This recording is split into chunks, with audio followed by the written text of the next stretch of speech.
this? Yes. Can I? Yes, yes I can. Especially because it's the take number 359. Welcome back to Awakening from the Heart. Welcome back to me. I projected a reality that represents my inner reality, which is that I have seasons inside.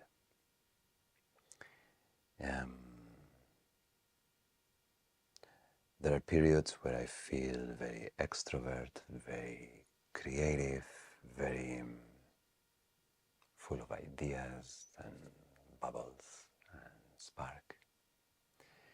And there are ways where I'm more inwards, very much an introvert and very quiet, processing.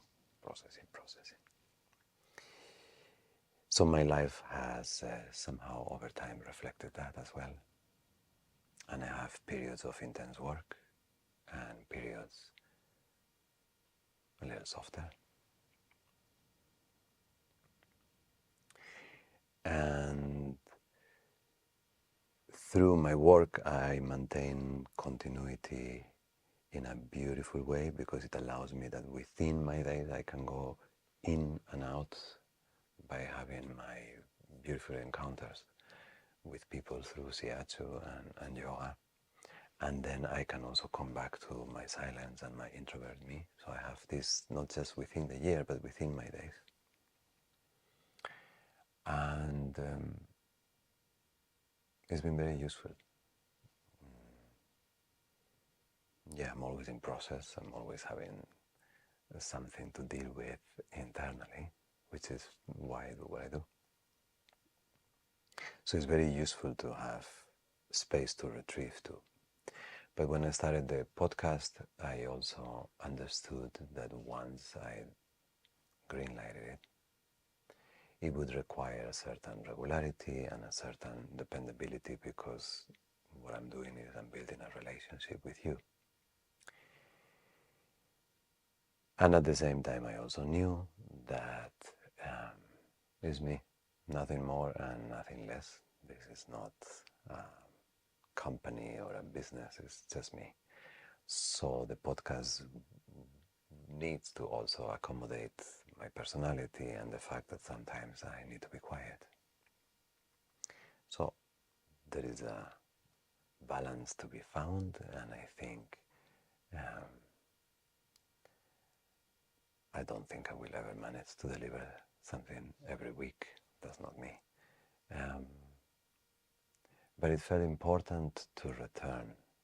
It was beautiful to feel, not just, oh, it's work. It felt, no, it's something that I have put in motion and something that I feel a lot of love for.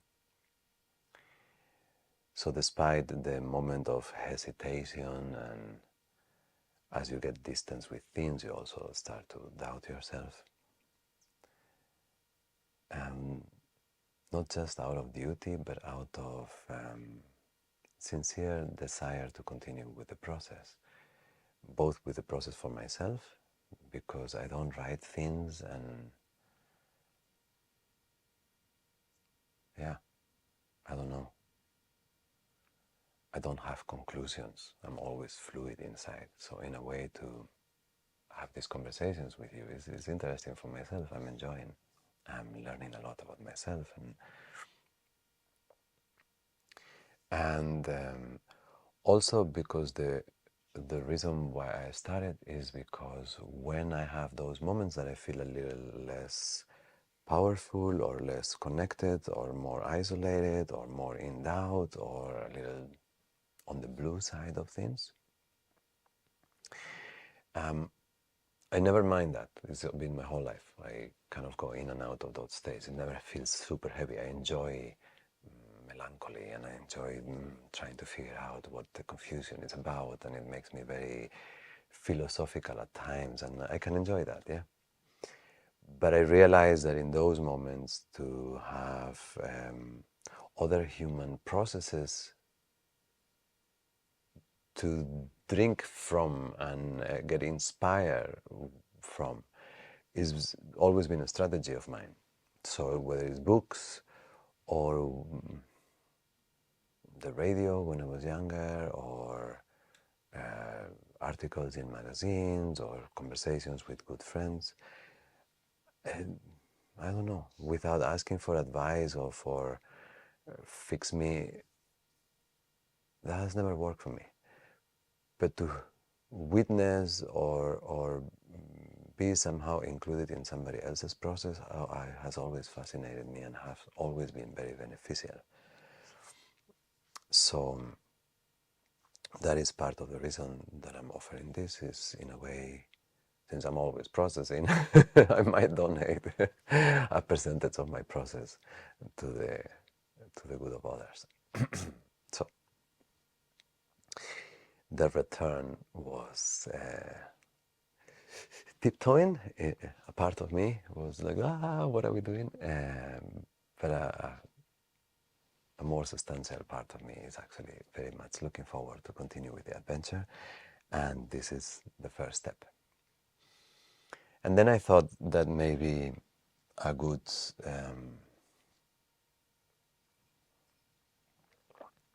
I'm sure that's not how you do it on television, yeah? By the way, why am I filming this? I had this silly idea that the first episode after the summer break was going to be filmed, and it's totally not at all what I'm feeling like doing right now. I would be much more comfortable just recording with a mic. But here I am. Once we are going to be scared and shy and vulnerable, let's make it double. Yes, so as I was returning, besides, like being slow to start things due to my astrological mass as a Taurus, I have a lot of momentum when I'm going, and then once I stop, you have to pull the donkey, yeah? So that is always kind of an issue for me, to start and stop and start and stop. Yeah, I get stuck a bit. But besides that, yeah, to be honest, I also began to feel the scenic fear, the impostor syndrome, the who am I to say what, and I don't like to be in front of the camera and all those things, yeah. But the intention behind it remains the same, and my commitment to it remains the same. So maybe we start from there, from this, how to respond to our own insecurities when they clearly are in the way of something that we love or something that feels meaningful to us. And I think what happens with insecurity is that it tells you a partial truth. It's not untrue that failure is likely. It not likely, very probable. And it's not just because we are faulty sinners and humans, we are perverted and we are stuck between the man and the angel and we are out of place. But even if you look in the natural world, there's failure. The most beautiful lion in his prime, how many times he succeeds in a hunt? What is the success ratio? It's very small, yeah? So failure is not just possible, it's inevitable, it's going to happen the whole time. But I think by looking at the possibility of failure, we get distracted from what actually the issue is when we are feeling insecure. And I think is that in order to prevent ourselves from that, and for a big portion of it is really social failure, yeah? To be criticized, to be judged, to be laughed at, to be accused. Of course, we can be insecure in situations that our life is threatened or our livelihood, but for the most part, it's going to be insecurity about social conventions and judgments. So, because that scares us so much, we seem to have two strategies. I have two. One is hiding, and the other one is pretending or building like a layer in between you and the rest, the apparent rest. So if the possibility of failure and embarrassment happens, it happens to someone else. It happens to this alter ego, yeah. I can't do that. I don't know how to do that. I never knew how to do that. I know how to hide. I don't know the other. But both seem to yield more hurtful results than the one that is the scary one. So the scary one is to come here and make a fool out of myself and say stupid words and start sentences out of which I don't know the end yet, and occupy too much silence and not have a point, and like, which probably I'm doing now. But the alternative, which is to come in some sort of pretend persona or to not do it, they both hurt me more because they are not aligned with what I sincerely want to go.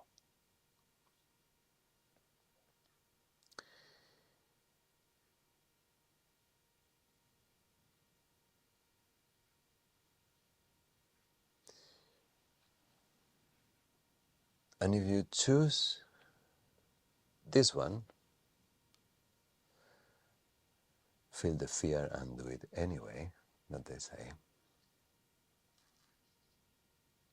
What I like about it, I mean, if you are organized, it's nice to prepare yourself for that moment. You gather your weapons and you have plenty of tools and resources, so when the time comes that you are going to be yourself facing that which you are scared of, you are as prepared as possible. So that, I'm not good at that, but I can see that that is good, yeah.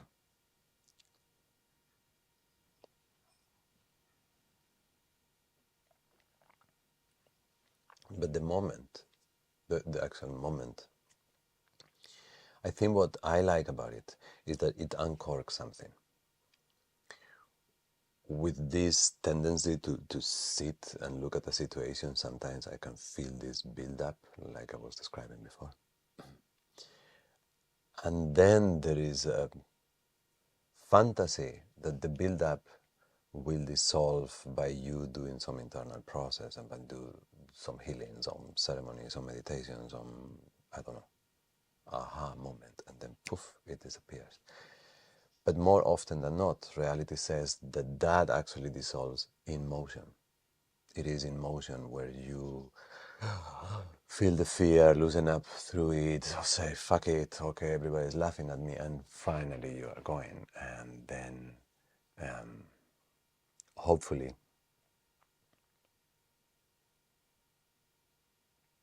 you land on your feet.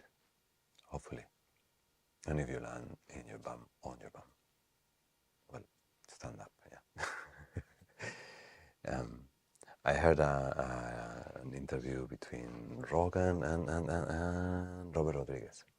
And he was talking, the director, and he was talking about when he was younger, he was doing comics, and he wanted to have the comic in the head, like a line, I don't know, for the newspapers, yeah. So he wanted to have it in his head, and he was trying to develop this method that he would sit and kind of visualize it and then just boom, draw it. And he would always be late for the deadlines. And then the minute he would actually put the pencil and start doing things, like eventually something would uncork and the process would unfold. And then he realized that creativity happens as you go. And I think it's true for most of these things. There's a time spent developing the skill, But yeah, you gotta touch the ground running. It's very true. It's very true that you gotta touch the ground running for this.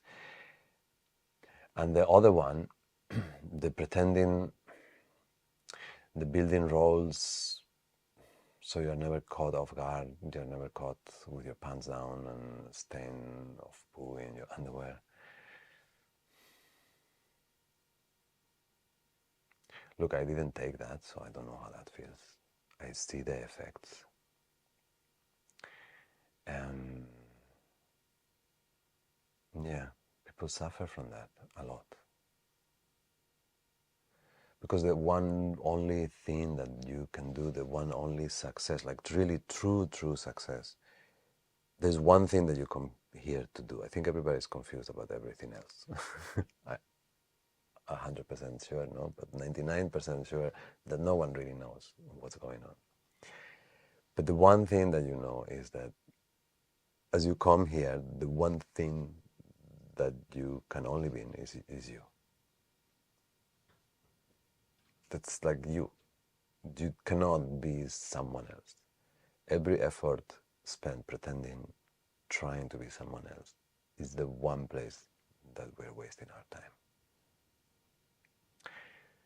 So there is a refinement of the skills. There can be a gathering of resources. There can be an expansion of education.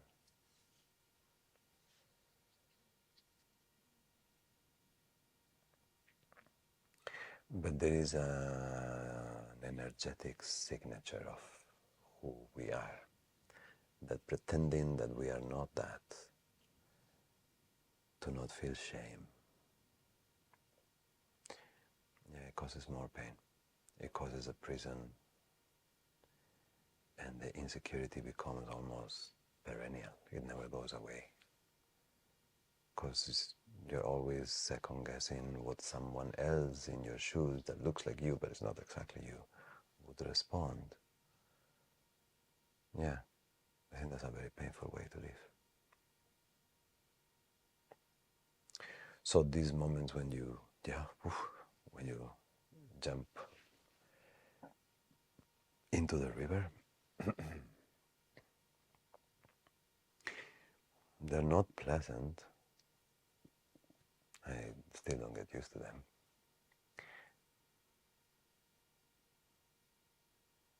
Yeah.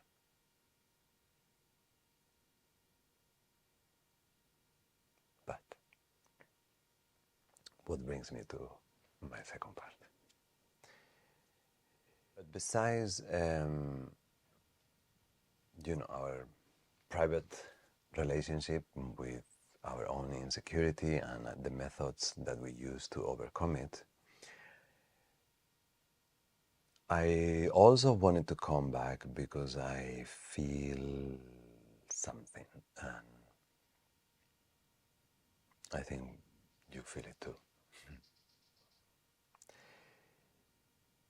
Things are changing. We are entering into, we have entered into a very uncertain period.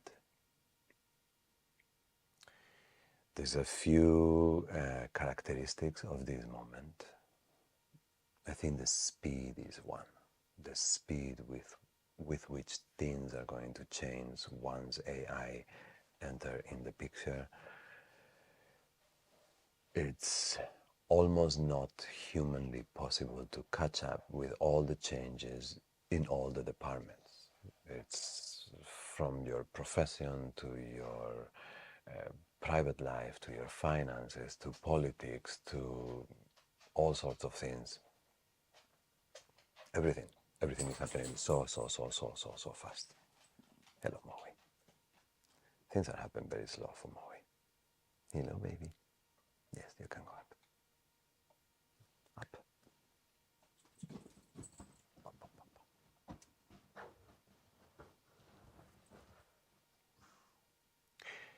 So, this is creating a sense of uncertainty. It used to be that within a life, you could be young and then things get a little different. And at the end, when you're very old, you look back and it's like, oh, when I was 25. But But that is now happening all the time, yeah. So things are changing so quickly, and it's like we have quicksand under our feet.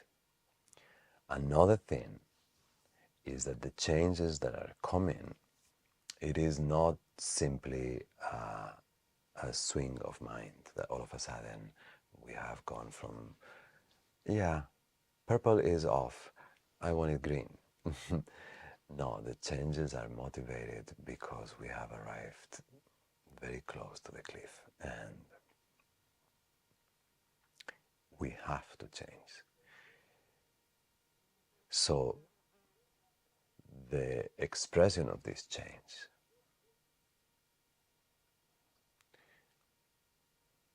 is intimidating. It seems that in many ways it's going to be painful, maybe chaotic, maybe scary. Definitely transform many of the things that we have gotten accustomed to enjoy daily, yeah? So it's happening fast. It's happening because it has to happen, because we have reached many limits at the same time.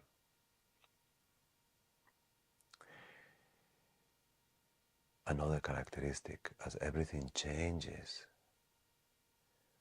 what is reality, what is the consensus reality that we thought to be true, yeah? These countries, these democratic countries that you vote, and then the politicians do the things that they have promised, and then every so often there is a little bit of corruption, and then you see the discrepancy. But the discrepancy between the storylines and the ground reasons behind them, it's starting to feel like nothing is anymore what it seems, and that the information that we are provided from all sources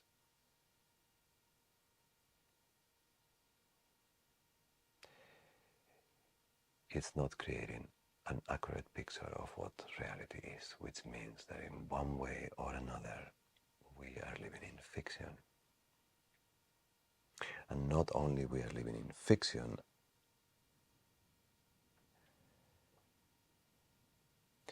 if we at least share the fiction, but that is also beginning to change. The consensus reality is changing. We are not we're not living in the same world. And then when you realize that you cannot trust your education institutions because there is interest behind, and you cannot trust fully your healthcare institutions because there is interest behind, and the media, and the corporations, and the government. And then you realize that no one really has a plan, no one has an overview that is kind of like bringing the boat in a particular direction, even if you would happen to disagree with the direction. The insecurity that we were talking about before then becomes planetary. We don't know who we are. The history of us as a people that we have been given, it doesn't seem to correspond with the reality that we come from. The governments that are running us, they don't seem to be doing the things they say they are doing. And then is the war. And then is very powerful people that are doing horrible things. And then there is indications of great conspiracies that imply levels of corruption and evil that makes us feel really, really uncomfortable. But when you see humans displaying horror, and when you see humans receiving, being the victims of that horror. And this is happening in 2025 when everybody can watch it.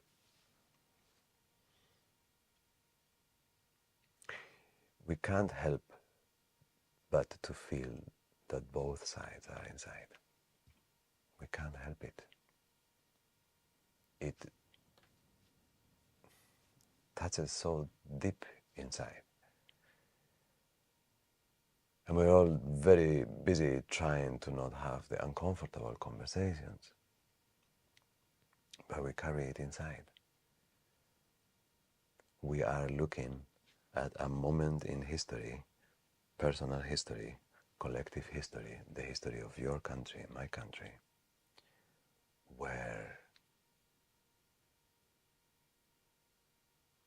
insecurity is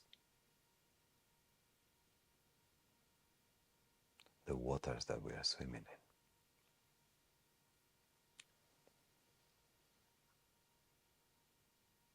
And I think it's good that we can talk about it. I think it's good that we can talk about it. I think it's good that if we see the waters recede before the tsunami comes, I don't know, I think it's a good moment to find each other and to find a way to bridge so we can share with one another that we don't know what the fuck is going on.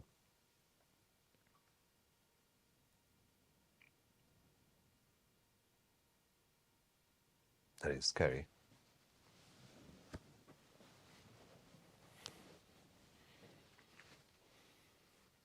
That we might not know, that we might not know, that we might not solve this one out.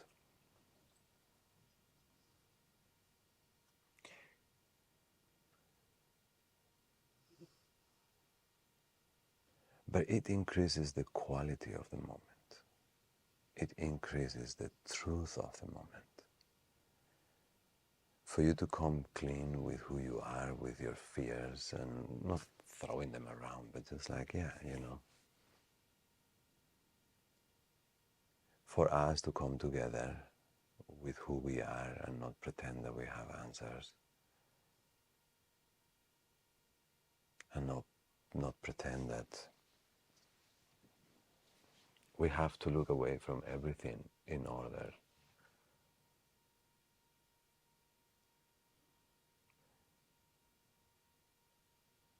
to keep things going there.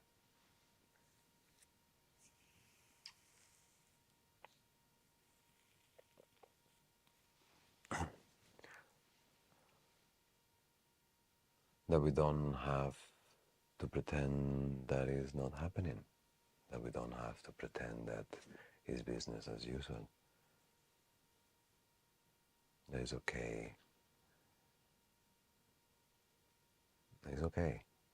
It's okay to still love and share beautiful moments with the people we love while we acknowledge that we are here. Yeah.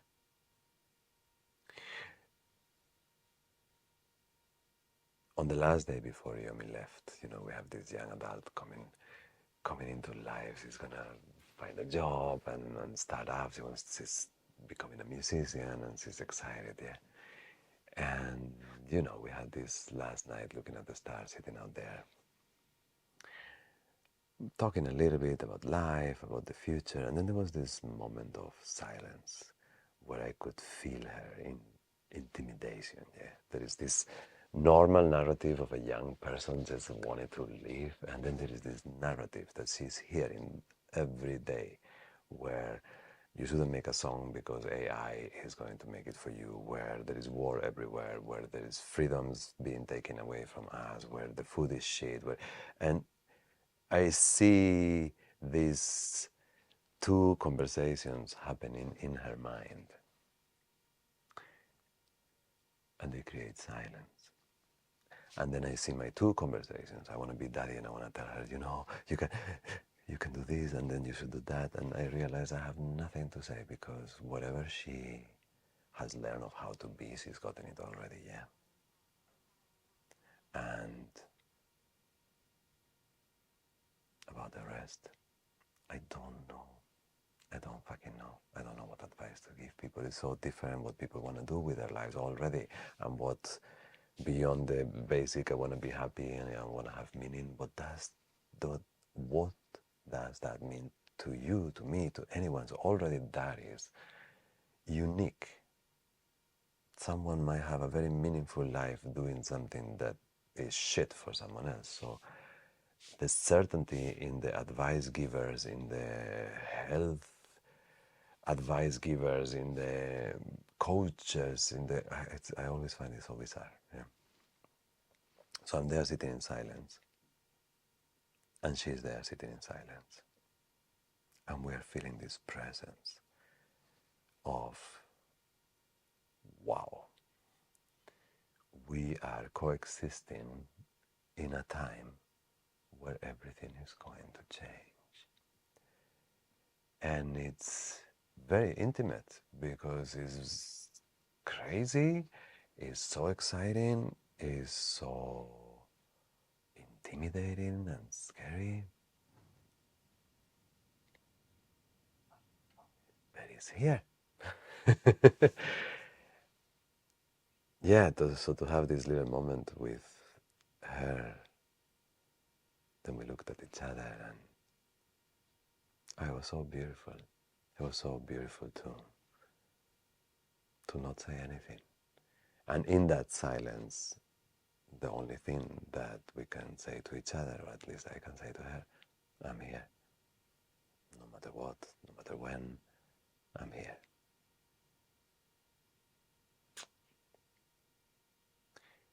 And maybe that's the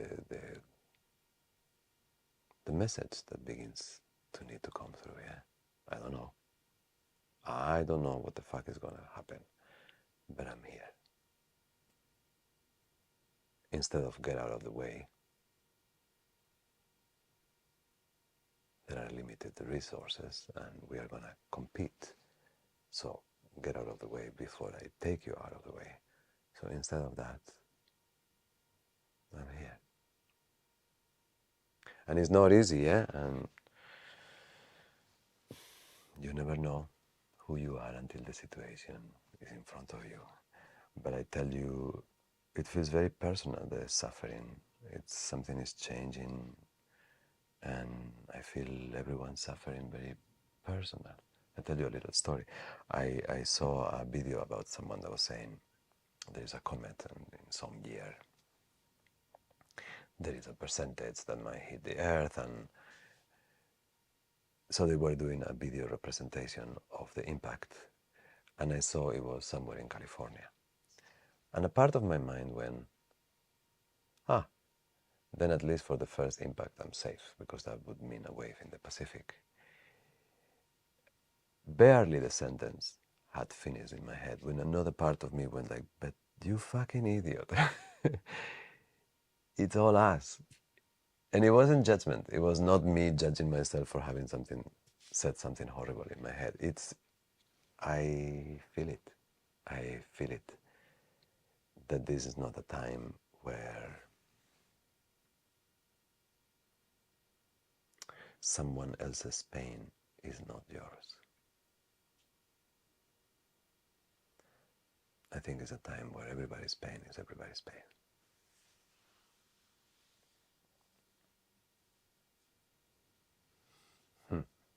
Also, everybody's joy. So, in this connectivity, it's not just sit there with each other when we're crying. Like this is the part that is exciting. There's a lot of incredible things happening. Sometimes it's hard to see how they will be able to float when the tidal wave of the pressure that we will feel will be so intense that but there is incredible things happening definitely in technology, definitely in medicine. They're developing so much with vibration and light, sound. I don't think we'll be taking pills in 30 years. So many exciting discoveries about our ancient past. So many new discoveries in biology and medicine as well. Energy. Energy, I don't know how close they are to the 0 point energy and all the plasma experiments, but we might transcend nuclear and even solar very soon. And then all the things that AI is making possible, we're going to be able to talk to animals, we're going to be able to, I don't know. It's like living in a science fiction novel while we're still not really catching up to all the potential that we have biologically, and we are like dragging a little bit behind doing our yoga practice and our meditation practice and our breath practice.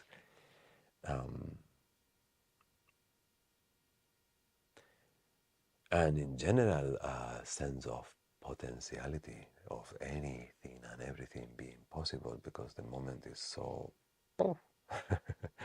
that's also the downside of it is scary. Yeah, it's chaos. And also when everybody's insecure, everybody's scared, what do you want? Yeah, political figures, charismatic people that save you, so tyranny is on the rise. So yeah, that doesn't sound amazing. And they have much more control tools, so of course the dystopia possibility is scaring everybody now. And the rich are making their bunkers. um, but it's so wonderful to live. It's so beautiful to live. And even though it's a moment of blah, blah, blah, blah, it's so beautiful to live and to explore together. So my vote to deal with insecurity is to make out of every day a divine, sacred experience, a conversation with God. And then there is issues and problems and administration and corruption and insecurity and bills and aging. Fuck aging. um, but yeah, I don't think it's the time to shrink. It's the time to show up, even if you're very scared and shy. So here we are. I will record the practice audio maybe tomorrow. I don't know if I will make it into a video, but we are rolling. And yeah, awakening from the heart is back on. Thank you. I see you soon.